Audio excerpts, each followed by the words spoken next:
Hello everyone, welcome to our new video.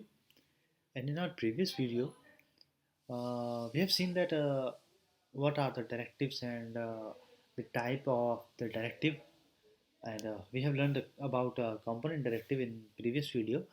And in today's video, we are learning about the structural directive. Okay, so basically, a structural directive is start with a asterisk sign. Okay, you know what is a asterisk sign or a multiplication sign, you can say.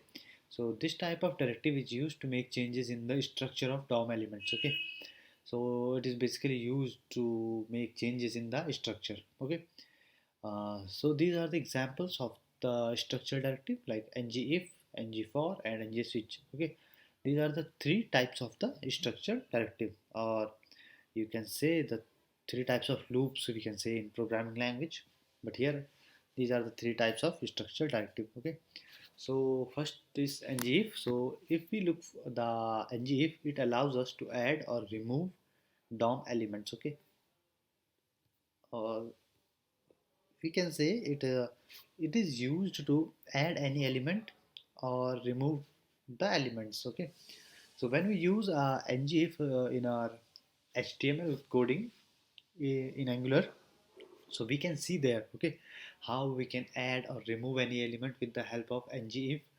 uh, you can see the syntax, like if ng the condition is true, the things gonna add in the elements, or if the condition is false, then it's not gonna add, or we can say it's removed from the element. Okay, so this is the ngif basically. Okay, and now ng switch, so it allows us to add or remove DOM elements as same like the ngif, because both are the same kind of loops. Okay, doing step by step. Okay, and then at last we have the ng for, and it is used to repeat a portion of HTML template once per each item from an iterable list. Okay, so you can understand, you have learned about the for loop in the programming language. So same here, it is used to repeat a portion of the HTML element. Okay, so and the syntax of the for loop is like that. We will discuss syntax or example of these three types in our VS Code when we are coding. So this is basically a theory part. Okay, so the basic understanding, I thought you have get it. Okay, so let's go to VS Code and do some coding and see what is the syntax or what are the examples of these three types. Okay,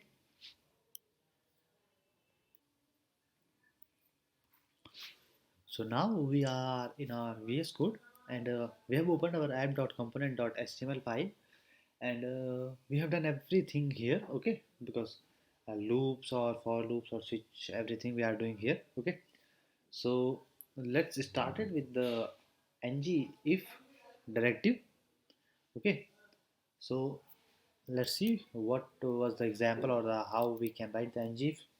Okay, so you know what was the ng if is used for, to display or hide the elements. Okay, so now if we have created something, okay, so we have created a division, and of course the asterisk sign, I told you how we can write it.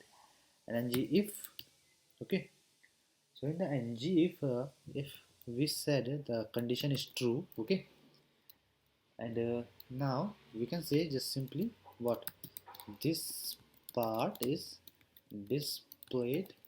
Okay, just simply this one. Okay, and now we can say h1 tag, and here in the h1 tag we have give some style, we can.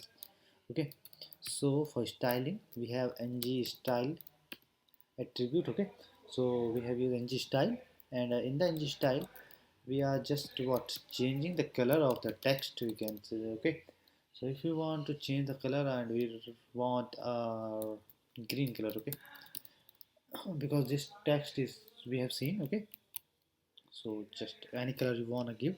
Okay, and we can say structural directive. Okay, now that's it. Okay, yeah. So now we have created ng if a true condition, but now uh, by selecting all, and I have done one more thing.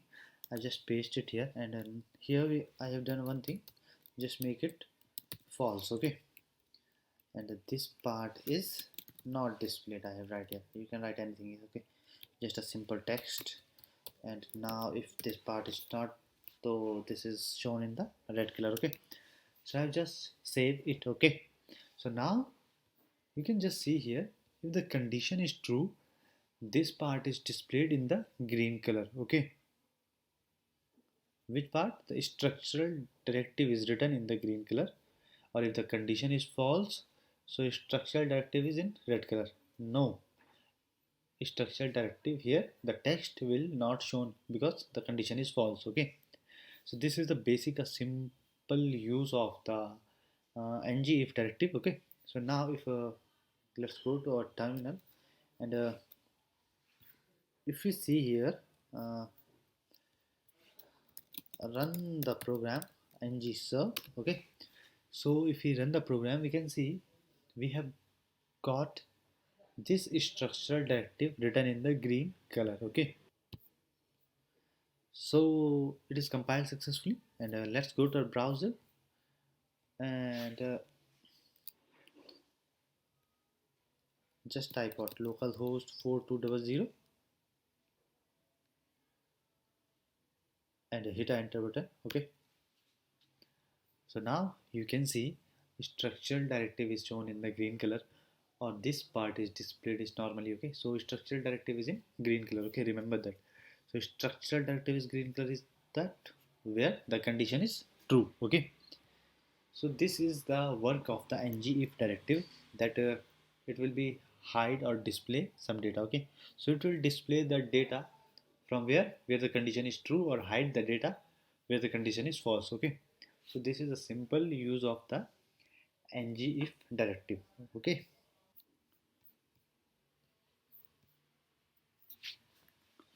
so now we are looking for a for loop.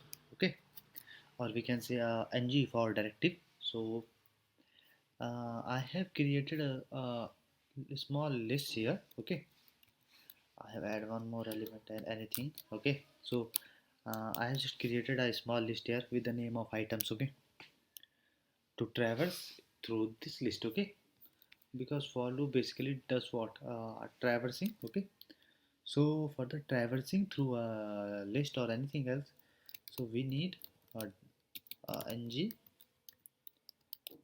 for. Okay, so in the ng for, what we are doing, let we can say I.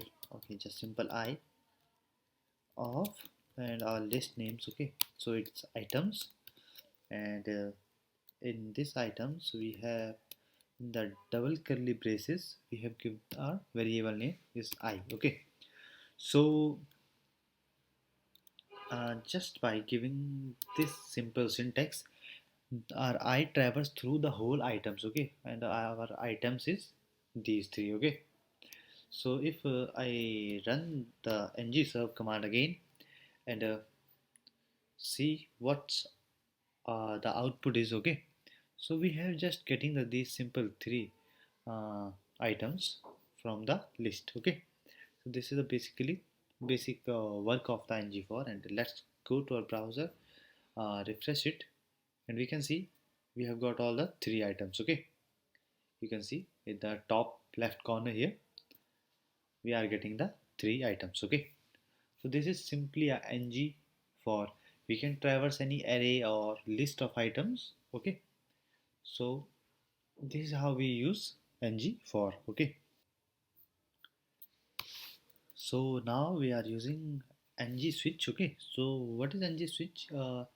It is used to between the multiple statements, and we have to choose the ng switch case statements inside the ng switch. Okay, so basically it is also to traverse through the list. Okay, like the for loop. Okay, so let's see what is ng switch and how we use it.